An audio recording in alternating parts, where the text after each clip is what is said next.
புதிதாக பொறுப்பேற்றிருக்கக்கூடிய முதல்வர் விஜய் அவர்கள் அவருடைய ஆரம்ப நிலையில அவர்களுக்கு சில அனுபவ குறைவு காரணமாக முடிவுகள் எடுப்பதில் செயல்படுத்துவதில் சில தடங்கல்கள் இருக்கலாம். 6 மாத காலம் இந்த ஆட்சியின் மீது கடுமையான இந்த விமர்சனங்களையும் வைக்காமல் அதனை ஒரு காத்திருப்பு காலமாக கருதுவோம் என்றுதான் முடிவு செய்திருக்கின்றோம். அதே நேரத்தில் பாரதூரமான விஷயங்கள் மாநிலத்தில் நடக்கும்போது நம்ம மௌனமாக கலைந்து போய்விட முடியாது. அந்த அடிப்படையில் இப்போ சமீப காலமாக சிறுமிகளுடைய பாலியல் துன்பங்கள் அதிகரித்து வருது. குழந்தைகள் காணாமல் போவது நடந்து வருது. இந்த விஷயத்துல அரசு மேலும் கவனம் எடுக்கணும். கோவையில் அந்த சிறுமி 10 வயது சிறுமி பாலியல் துன்புறுத்தலுக்கு உள்ளாக்கப்பட்டு அவங்க கொலை செய்யப்பட்டிருக்காங்க. இப்போ அந்த சிறுமியுடைய தாயார் என்ன சொல்றாங்க, அந்த பிரேத பரிசோதனைக்கு பிறகு நாங்கள் அடக்கம் செய்யணும்னு விரும்பணும், ஆனால் எரிச்சிட்டாங்க அப்படின்னு சொல்றாங்க. அந்த பாரதூரமான குற்றச்சாட்டுகள் மீது நம்ம அக்கறை எடுக்கணுமா இல்லையா? அதனால மாண்புமிகு முதல்வர் அவர்கள் இது போன்ற விஷயத்துல கூடுதல் கவனம் எடுக்க வேண்டும் என்று நாங்கள் கேட்டுக்கொள்கிறோம். இப்போ டாஸ்மாக்ல கூடுதலாக 10 ரூபா வாங்குறதை நிறுத்தணுங்கிறதுக்கு ஒரு பெரிய முயற்சி எடுக்க வேண்டியதில்லை. ஒரு உத்தரவு போட்டா போதும். இதற்கெல்லாம் நீங்க சால்ஜாப்பு காரணங்களை சொல்லக்கூடாது. இன்னொன்று, சினிமாவில் வர்றது மாதிரியாவெல்லாம் நீங்க உடனடியாக நடவடிக்கைகள் எடுக்க முடியாதுன்னு சொல்றீங்க. இதைத்தான் நாங்கள் ஏற்கனவே சொன்னோம். சினிமா வேற அரசியல் வேறன்னு சொன்னோம். அப்ப இப்ப அதிகாரத்துக்கு வந்ததுக்கு அப்புறம் நாங்க சொன்ன அதே டைலாக்கே நீங்க சொல்லுவீங்களா? அதனால அதையெல்லாம் ஏற்றுக்கொள்ள முடியாது. நீங்க டாஸ்மாக் கடையில ஒரு பாட்டிலுக்கு 10 ரூபா கூடுதலா கேட்கறத தவறுன்னு சொல்லி நீங்க பிரச்சாரம் பண்ணீங்களா இல்லையா? இத நிறுத்துவதற்கு அமைச்சரவை கூட்ட வேண்டிய அவசியம்லாம் இல்லை. சட்டசபையில வாதிக்கணுங்கிற அவசியம்லாம் இல்லை. உடனடியாக செய்து முடிக்கலாம். சாதாரண இது போன்ற விஷயங்களைக்குள்ள செய்து முடிப்பதற்கு உங்களால் இயலவில்லை என்று மறைப்பதற்காக நீங்க சினிமா வேறு அரசியல் நடவடிக்கைகள் வருன்னு சொல்றீங்க. இப்போதாவது யதார்த்தத்தை நீங்க புரிந்து கொள்வீர்னு நான் நம்புறோம். பெண்களுக்கு நாங்கள் வந்தா மகளிர் உரிமை தொகையை 2500 ரூபா கொடுப்போம்னு சொன்னீங்க. ஏன் நீங்க கொடுக்கல? அதே திமுக ஆட்சி கொடுத்த 1000 ரூபா தானே கொடுக்குறீங்க. அந்த 1000 ரூபாயை நீங்க அதிகப்படுத்தி தருவோம்னு வாக்குறுதி கொடுத்தீங்கல்ல, அந்த வாக்குறுதியை உங்களால் செயல்படுத்த முடியல. நடைமுறைக்கு ஒத்து வராத வாக்குறுதியில கொடுத்தேன் என்பதை நீங்க இப்போதாவது ஒத்துக்கிறீங்களா? வருடத்துக்கு 6 சிலிண்டர் கொடுப்பேன்னு சொன்னீங்களே, எப்போ கொடுக்க போறீங்க? அந்த அறிவியெல்லாம் மக்கள் காத்திருக்கிறாங்க. அதாவது சிபிஐ, சிபிஎம், விசிகா இந்த கட்சிகள்லாம் ஒரு குடியரசுத் தலைவர் ஆட்சி வந்துவிடக்கூடாது என்ற அடிப்படையிலும் பாஜகவுடைய கரம் ஓங்கிவிடக்கூடாது என்ற அடிப்படையில் தான் நாங்கள் ஆதரவு கொடுத்தோம்னு சொன்னாங்க. சிபிஐ, சிபிஎம் ரெண்டுமே வெளியிலிருந்து ஆதரவுன்னு சொல்லி ஒரு முடிவெடுத்திருக்கிறாங்க. அது அந்த கட்சியுடைய நிலைப்பாடு. விசிகாவும் ஐயுஎம்எலும் ஆட்சியில் பங்கெடுத்திருக்கிறாங்க. இப்போ நாம் என்ன சுட்டி காட்டுறோம்னு சொன்னோம்னா, ஒவ்வொரு கட்சிக்கும் என்ன முடிவெடுக்கணுங்கிற அதிகாரம் அந்த கட்சியுடைய தலைமை நிர்வாகத்துக்கு உண்டு. அந்த தலைமை நிர்வாகிகள் எடுத்திருக்கிறாங்க. நாம் என்ன சொல்கிறோம்னா, திராவிட முன்னேற்ற கழகத்தினுடைய உழைப்பால், வியர்வையால் இந்த வெற்றிகள் சாத்தியமானது என்பதை நாம் எல்லோருமே ஒத்துக்கொள்ளணும். இதே கூட்டணியில் தான் தொடரும்னு சொல்லியிருக்கீங்க. இன்னொரு பக்கம் ஆட்சியிலையும் பங்கெடுத்திருக்கிறீங்க. இது எதிர்காலத்தில் இது எத்தகைய நகர்வை நோக்கி செல்லுன்னு நம்மளால் உறுதியாக கூற முடியலை. எது எப்படி இருந்தாலும் தமிழ்நாட்டில் திராவிட முன்னேற்ற கழகம் கடந்த 5 ஆண்டு காலத்தில் எவ்வளவு சிறப்பான ஆட்சியை நடத்தியது என்பது எல்லோருக்குமே தெரியும். அதை யாருமே நம்ம அவ்வளோ எளிதில் மறந்து போயிட முடியாது. இப்போ நீங்க அணி மாறி எங்கள் ஆட்சியில் பங்கெடுத்திருக்கிறீங்க. எங்களுடைய திட்டங்கள் எல்லாவற்றையும் நீங்க முடங்காம பார்த்து கொள்ள வேண்டிய கடமை இருக்கு. மிக சிறப்பான ஒரு ஆட்சியை தளபதி அண்ணன் ஸ்டாலின் அவர்கள் கொடுத்தாங்க. அந்த திட்டங்கள் முடங்காமல் கொண்டு செல்வதற்கான பணிகளை நீங்க எல்லாம் முன்னெடுங்கன்னு கேட்டுக்கொள்றோம். இந்திய யூனியன் முஸ்லீம் லீக் நீண்ட காலமாக திமுக கூட்டணியில் அங்கம் வகித்த கட்சி. திமுக கூட்டணிக்கு வந்தவங்களை திமுக எப்போதுமே பெரிய அளவில் மதித்திருக்கிறது. கூட்டணி பேச்சுவார்த்தையில் தொடங்கும் போது முதல் கட்சியாக அவர்களுக்கு தான் அழைப்பு கொடுப்பாங்க. கூட்டணியில் ஒரு மூத்த தலைவராகத்தான் பேராசிரியர் காதர் மீதின் அவர்களை திமுகவுடைய தலைவர் அவர்கள் மதித்து வந்தார். எப்படி ஐயா நல்ல கண்ணுவை மதிச்சாங்களோ, ஐயா சங்கரையாவை எப்படி மதிச்சாங்களோ, எப்படி ஐயா பட நெடுமாறன் அவர்களை இப்போ மதிக்கிறாங்களோ, அதே மாதிரி தான் அவர்களை மதிச்சாங்க. தகைசால் தமிழர் என்ற உயரிய விருதையும் கொடுத்து சிறப்பிச்சாங்க. இப்போ இந்த நிலையில பேராசிரியர் காதர் மீதின் அவர்கள் தங்கள் கட்சியுடைய முடிவை அவர் செயல்படுத்தி இருக்கிறார். அந்த கட்சியுடைய விருப்பம் நாங்கள் அதை குறை சொல்லலை. ஏன்னா ஒவ்வொரு கட்சிக்கும் முடிவெடுக்கக்கூடிய அதிகாரம் உண்டு. அதை நாம மட்டுமல்ல, கூட்டணியுடைய தலைவர் தளபதி மு.க. ஸ்டாலின் அண்ணன் அவர்கள் கூட சொல்லியிருக்கிறாங்க. ஒவ்வொரு கட்சிக்கும் முடிவெடுக்கக்கூடிய சுதந்திரம் இருக்கு, உரிமை இருக்குன்னு சொல்லியிருக்கிறாங்க. ஆனா நம்ம என்ன சொல்றோம்னா, நீங்க பிரியும் போது நண்பர்களாக பிரிந்து கொள்ள வேண்டும். இத்தனை ஆண்டு காலம் உன்னதமான இடத்தில் நம்மை வைத்திருந்தார்கள். நல்ல நட்பில் இருந்தோம், தோழமையில் இருந்தோம். நம்ம வேறு ஒரு அரசியல் முடிவுகளை மேற்கொள்ளும் போது, வேறு ஒரு அரசியல் நடவடிக்கையில் ஈடுபடும் போது சங்கடம் இல்லாமல், காயம் இல்லாமல் பிரிந்து கொள்ள வேண்டும் என்ற அடிப்படை பண்பு இருந்திருக்க வேண்டும். ஆனால் அதை பேராசிரியர் காதர் மீதின் அவருடைய ஒரு தனியார் தொலைக்காட்சி பேட்டி உடைத்திருப்பதாக நான் கருதுகிறேன். மிகவும் வருந்துகிறேன். பேராசிரியர் காதர் மொய்தீன் போன்ற பெரிய மனிதர்கள், மூத்த அரசியலாளர்கள் இப்படியெல்லாம் பேசலாமா என்ற வருத்தம் எனக்கெல்லாம் இருக்கிறது. அடுத்து முஸ்லீம்களுடைய வாக்குகளை தான் திமுக ஜெயிச்சிருச்சுன்னாங்க. நாங்கள் ஒரு விஷயத்த சொல்கிறோம். முஸ்லீம் லீக்குடைய வாக்குகள் என்பது வேறு, முஸ்லீம்களுடைய வாக்குகள் என்பது வேறு. ரெண்டுக்கு வித்தியாசம் உண்டு. முஸ்லீம்கள் ஏறத்தாழ பரவலாக ஒட்டுமொத்த தமிழ்நாட்டில் எடுத்துக்கொண்டால் 70 முதல் 80% வாக்குகளை திராவிட முன்னேற்ற கழகத்துடைய தலைமையிலான கூட்டணிக்கு தான் செலுத்தி இருக்கிறாங்க. ஒரு சில இடங்களில் அது 10% எதிர்கட்சிக்கு போயிருக்கலாம், பிற கட்சிகளுக்கு 20% அளவில் போயிருக்கலாம், சில இடங்களில் 30% அளவில் கூட போயிருக்கலாம். ஆனால் 70%க்கும் அதிகமான வாக்குகள், அது அதிகபட்சம் 80% வரை மொத்தமாக திமுகவுக்கு தான் முஸ்லீம்கள் வாக்களித்திருக்கிறார்கள். இந்த வாக்குகள் முஸ்லீம் லீக்குடைய வாக்குகள் அல்ல. அதாவது கடந்த 15 ஆண்டுகளாக மோடி அவர்கள் பிரதமராக வந்த பிறகு, அவருடைய அரசியல் தீவிரம் பெற்ற பிறகு, இந்தியா முழுக்க இருக்கக்கூடிய முஸ்லீம்கள் ஒவ்வொரு மாநிலத்திலும் தங்களுடைய அரசியல் நலனுக்கு எது உகந்ததோ அதற்கேற்ப முடிவெடுத்து வருகிறார்கள்.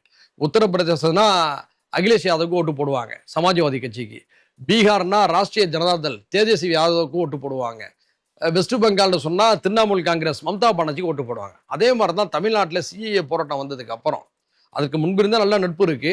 குறிப்பாக சிஏஏ போராட்டம் வந்ததுக்கு அப்புறம் திமுக தான் சிறுபான்மை மக்களுக்கு பாதுகாப்பு, தமிழ்நாட்டுடைய சமூக ஒற்றுமைக்கு திமுகவால் தான் பாதுகாப்பு தர முடியும் என்ற நம்பிக்கை சிறுபான்மை முஸ்லீம்களுக்கு இருக்கின்ற காரணத்தினால தான் 70% அதிகமான வாக்குகளை இந்த முறையும் போட்டிருக்காங்க. அது பல இடங்களில் 90% வரையும் போட்டிருக்காங்க, சில இடங்களில் 95% வரையும் போட்டிருக்காங்க.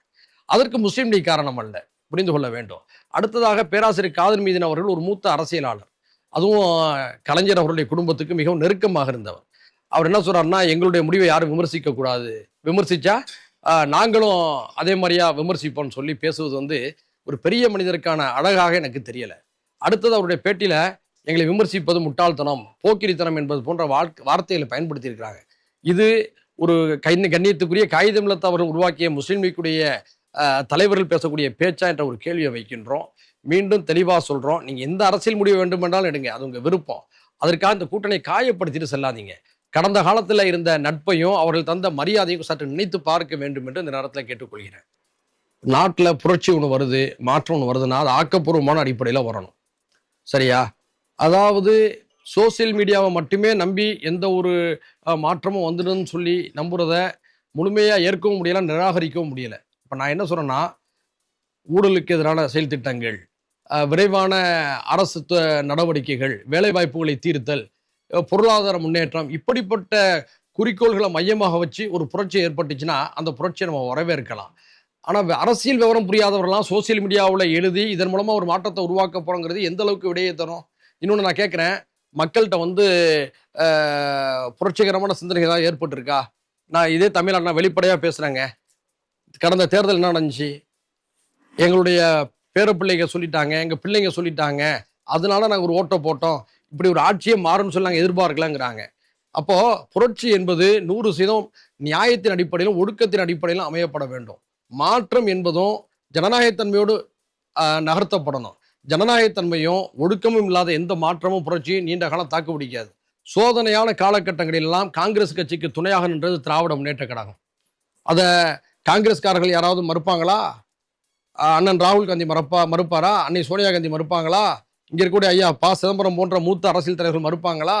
அப்போ உங்களுக்கு உண்மையிலேயே இந்த திமுகவின் மீது கசப்பு இருந்துருந்துச்சுன்னா கடந்த பாராளுமன்ற தேர்தலே உறவை அறுத்துட்டு நீங்க போயிருந்திருக்கணும், அல்லது இந்த சட்டமன்ற தேர்தலே உங்க உறவை அறுத்துட்டு போயிருந்திருக்கணும். அப்போ நீங்க நடந்து கொண்ட அரசியல் அணுகுமுறைகள் மக்களால் ரசிக்கப்படுதா? தேர்தலில் 28 சீட்டுகளை கேட்டு பெற்றீங்க, ஒரு ராஜ்யசபாவை கேட்டு பெற்றீங்க. வெற்றி பெற்ற பிறகு தங்களுக்காக 28 தொகையிலும் கடுமையாக பாடுபட்ட திமுகவுடைய தொண்டர்களை திருப்திப்படுத்த விதமா அந்த தலைவர்கிட்ட ஒரு வார்த்தை நன்றியை சொல்லிட்டு, இது மாதிரி ஒரு புதிய அரசியல் சூழல் உருவாகி இருக்கு, எங்க தொண்டர்கள் இப்படி விரும்புறாங்க, எங்க கட்சி தலைவர்கள் இப்படி விரும்புறாங்க, நாங்க அந்த கூட்டணிக்கு போறோங்கிறத பண்பாடா சொல்லிட்டு போனீங்கன்னு சொன்னா நாங்களே உங்களுக்கு சால்வை போட்டு வாழ்த்தி இருப்போம். சரி, பிரியும் போது கூட நண்பர்களாக போறாங்கன்னு சொல்லிட்டு. ஆனா எப்படா இப்படிப்பட்ட ஒரு முடிவு வரும்னு காத்திருந்தது போலவும், இத்தனை ஆண்டுகள் வேண்டா விருப்பாக இருந்து நடித்து கொண்டிருந்தது போலவும், உடனடியாக சத்தியமூர்த்தி பவன்ல ராகுல் காந்தி அவர்களுடைய படத்தையும் விஜயுடைய படத்தையும் வச்சு நீங்க ஆட்டம் போட்டீங்களே, இதெல்லாம் நல்ல அரசியலா? இதான் காமராஜர் கற்றுக் கொடுத்த அரசியலா? இதான் கக்கன் கற்றுக் கொடுத்த அரசியலா? இப்படிப்பட்ட ஒரு பண்பாட்டு வீழ்ச்சிக்கு நீங்க போயிட்டீங்க. இப்போ நீங்க திமுக விமர்சிக்கிறீங்கன்னு சொன்னா அது எந்த விதத்துல நியாயமாக இருக்கும்?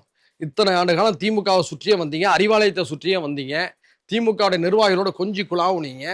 இப்படியெல்லாம் செய்து விட்டு ஒரே மாசத்துல நீங்க மாத்தி பேசுறீங்கன்னா இது என்ன அரசியல் அரண்டு எனக்கு தெரியலைங்க. சத்தியமூர்த்தி பவன்ல இருக்கக்கூடிய பல தலைவருடைய படங்களை பார்க்குறோம். பல தலைவருடைய உன்னதமான கருத்துக்களை கேட்டு பெற்ற காங்கிரஸ்காரர்கள் தான் இப்பெல்லாம் பேசுறாங்களான்னு எனக்கு சந்தேகமா இருக்கு, சங்கடமாக இருக்கு. நாளைக்கு முகம் பார்க்கணும். இது அரசியல்ல இதே நிலை தொடரலாம் சொல்ல முடியாது. நீங்க நிச்சயமாக என்றாவது ஒரு நாள் அறிவாலயத்து பக்கம் திருப்பி தான் பார்ப்பீங்க. அப்ப திரும்பி பார்க்கும்போது திமுக தலைவருடைய முகத்தை பார்க்கணும், சந்திக்கணுங்கிறத மனதில் வைத்து பேசுங்க. தமிழ்நாட்டில் திராவிட கட்சிகளை அழிக்கணும் என்பது டெல்லியில் இருக்கக்கூடிய சில தீய சக்திகளுடைய விருப்பம், கனவு. கழகங்கள் இல்லாத தமிழ்நாடு, கவலைகள் இல்லாத தமிழ்நாடுன்னு ஒரு கோரிக்கையை வச்சாங்க. அதற்கு முதல் பலி அதிமுக. அதிமுகவை மரியாதைக்குரிய மறைந்த முன்னாள் முதல்வர் ஜெயலலிதா அம்மா அவர்கள் மறைந்த பிறகு அந்த கட்சியை எப்படியெல்லாம் உடைச்சி நொறுக்கணுங்கிறத செய்தது யாருன்னு உங்களுக்கு தெரியும். பல தலைவர்களை வெளியேற்றியது யாருன்னு தெரியும். வெளியேற்றிய தலைவர்கள் அடைத்து வைத்து பஞ்சாயத்து செய்தவர்கள் யார் என்பது தெரியும். இன்னைக்கு அதிமுகவை பிளவுபடுத்தினாங்க. இப்ப என்ன செய்யறாங்க, திமுகவை தனிமைப்படுத்த நினைக்கிறாங்க. எழுதி வைத்துக் கொள்ளுங்க, இந்த நேரத்தில் திமுகவை பாதுகாப்பது ஜனநாயக சக்தியுடைய கடமைன்னு நினைக்கிறோம். இந்த நெருக்கடியான நேரத்தில் எங்களுடைய மனிதநேய ஜனநாயக கட்சி திமுகவோடு தான் இருக்கிறது. திமுக மீண்டும் பலம் பெறுகின்ற வரை திமுக ஆதரவாக தான் நாங்கள் இருப்போம். ஏன்னு சொன்னா திமுக ஒழிக்கணும்னு சில பேர் நினைக்கிறாங்க. இந்த நேரத்தில் திமுக தமிழ்நாட்டுடைய நலனுக்காக பாதுகாக்கப்படும் சொல்லி நாங்கள் விரும்புகிறோம். அதனால தமிழ்நாட்டு மக்கள் இந்த அரசியலை தெளிவாக புரிந்து கொண்டு சில முடிவுகள் எடுக்க வேண்டும் என்று அன்போடு கேட்டுக்கொள்கிறோம். விடுதலை சிறுத்தைகள் எங்களுடைய தோழமையில தேர்தல் வரை இருந்த இயக்கம். இப்போது கூட அவங்க வேறு முடிவு எடுத்தாலும் நாங்கள் திமுகவோட நட்பு தொடரும்னு சொல்லியிருக்காங்க. காங்கிரஸ்காரர்களை போல ஒரு கடுமையான பிழையான அணுகுமுறைகளை அவங்க மேற்கொள்ளல. நாங்கள் அவங்களை இப்போதும் சிபிஐ, சிபிஎம், விசிகாவை, ஐயுஎம்எல்லாம் நாங்கள் நட்பு சக்திகளாக தான் பார்க்குறோம். தமிழ்நாட்டில் ஜனநாயக சக்திகள் பிளவுபடுவதை நாங்கள் விரும்பலை. இப்போ நாங்கள் என்ன சொன்னோம், அதிமுக பிளவுபடுவதை விரும்பலன்னு சொன்னோம். அதே போல தான் விசிகா பிளவுபடுவதையோ அங்கே சர்ச்சைகள் உருவாவதையோ நாங்கள் விரும்பலை. இன்னும் சொல்ல போனால் பாட்டாளி மக்கள் கட்சி பிளவுபடுவதையும் நாங்கள் விரும்பலைங்க. அது வேற அரசியல் அணியில் இருக்கலாம், ஆனால் அது ஒரு சமூக நீதி கட்சி, சாதிவாரி கணக்கெடுப்புக்காக போராடக்கூடிய கட்சி, பூரண மதுவிலக்குக்காக போராடக்கூடிய கட்சி, தமிழ்நாட்டுடைய தமிழருடைய நலனுக்காக போராடிய கட்சி. நாங்கள் வேறு அணியில் இருந்தாலும் பாமக பிளவுபடக்கூடாதுன்னு நாங்கள் நினைச்சோம். அதே மாதிரி தான் இப்போ விசிகாவும் பிளவுபடக்கூடாதுன்னு நினைக்கிறோம், அதிமுகவும் பிளவுபடக்கூடாதுன்னு நினைக்கிறோம். ஏன்னா இவங்க எல்லாருமே நாங்கள் அரசியலில் வெவ்வேறு அணிகளாக இருக்கலாம், வெவ்வேறு நிலைப்பாடுகளை கொண்டவர்களாக இருக்கலாம், ஆனால் இவங்கெல்லாம் ஜனநாயக சக்திகள், தமிழ்நாட்டுடைய வாழ்வுரிமைகளை, தமிழ்நாட்டுடைய நலனை விட்டுக் கொடுக்காத கட்சிகள். இவர்கள்லாம் பலகீனப்பட்டாங்கன்னா டெல்லியில் இருக்கக்கூடிய தீய சக்திகள் பலம் பெற்றுவாங்க. அதனால தான் நாங்கள் சொல்றோம், இது அண்ணன் தம்பி பிரச்சனை. பாட்டாளி மக்கள் கட்சி பிரச்சனையா இருக்கட்டும், விசிகா பிரச்சனையா இருக்கட்டும், திமுக பிரச்சனையா இருக்கட்டும், அதிமுக பிரச்சனையா இருக்கட்டும், இதெல்லாம் அண்ணன் தம்பி பிரச்சனை. நமக்குள்ள பேசி சரி செய்து கொள்ளும். ஆனா இந்த பிளவுகள்னால தமிழ்நாட்டுடைய எதிர்கால நலன் பாதிக்கப்பட்டு விடக்கூடாது என்பதில் நம்ம தெளிவா இருக்கிறோம். இந்த 2 வாரங்கள்ல 4 முறை பெட்ரோல் டீசல் விலை ஏறி இருக்கு. அதான் நான் கேட்கிறேன், ஏற்கனவே பெட்ரோல் டீசல் விலைகள் சர்வதேச சந்தையில கச்சாயினுடைய விலை குறைக்கப்பட்ட போது ஒன்றிய அரசு குறைத்ததா? அதானி அம்பானிகளுடைய லாபத்துக்காக துணை போனாங்கல்ல. இப்போ மட்டும் அமெரிக்கா ஈரான் மீது போர் தொடுக்குது, ஹோர்முஸ் வளைகுடாவில் போக்குவரத்து நின்று போயிடுச்சு, நாங்கள் பெட்ரோல் டீசல் விலையை உயர்த்துறோங்கிறீங்க. அப்போ ஏற்கனவே சர்வதேச எண்ணெயில் கச்சா எண்ணெய் குறைஞ்சிருக்கும் போது இவனை குறைச்சிருக்கணுமா இல்லையா? அப்போ மட்டும் அதானி அம்பானி லாபம் சம்பாதிக்கணும்னு விட்டீங்க. இப்போ சாமானிய மக்களுடைய தலையில அதை சுமத்துறீங்க. நீங்க பெட்ரோல் டீசல் விலை உயர்வுலாம் என்ன ஆகும்? காய்கறிகளுடைய விலை உயர்வு, மளிகை பொருட்களுடைய விலை உயர்வு, அத்தியாவசியமான பொருளுடைய விலை உயர்வு அதிகமாக இருக்கும். இல்லை யார் பாதிக்கப்பட போறா? மக்கள் தான் பாதிக்கப்பட போறாங்க. அப்போ இந்த அநீதியெல்லாம் மக்கள் பேசணும், மக்கள் சிந்திக்கணும். அதனால இந்த பெட்ரோல் டீசல் விலை உயர்வை ஒன்றிய அரசு திரும்ப பெற வேண்டும் என்று நான் வலியுறுத்தி கேட்டுக்கொள்கிறேன். ஆட்சி அதிகாரத்தின் பெயரால் மீண்டும் லாட்டரி சீட்டு தமிழ்நாட்டுக்கு வருமேயானால் அந்த நகலை எரிக்கும் போராட்டத்தை மனிதநேய ஜனநாயக கட்சி தொடங்கும். அனைத்து விதமான ஜனநாயக சக்தியிலையும் அணிதிரட்டி எங்களுடைய போராட்டத்தை நடத்துவோம். ஏழை எளிய மக்கள் ஏற்கனவே டாஸ்மாக் கடையில் அணிஞ்சிக்கிட்டு இருக்கிறாங்க. இப்போ நீங்கள் பேராசை காட்டி லாட்டின்னு வைக்கும்போது உழைக்கும் மக்களுடைய அந்த பணம் எல்லாம் அந்த லாட்டரி நம்பி நீங்கள் சீரழியும். சில நபர்கள் பல மில்லியன் டாலர் சம்பாதிக்கலாம், ஆனால் பல லட்சக்கணக்கான மக்களுடைய வாழ்க்கை சீரழிஞ்சு போயிடும். அதனால லாட்டரி சீட்டை கொண்டு வரக்கூடிய எந்த முயற்சியில் ஈடுபட்டாலும் சரிதான், நாங்கள் மிக கடுமையாக எதிர்ப்போம். ஜனநாயக சக்தியில் அணிதிரட்டுவோம். எனவே தமிழ்நாடு அரசு அந்த தப்பான முடிவை சிந்திக்கவே கூடாது என்று நாங்கள் கேட்டுக்கொள்கிறோம்.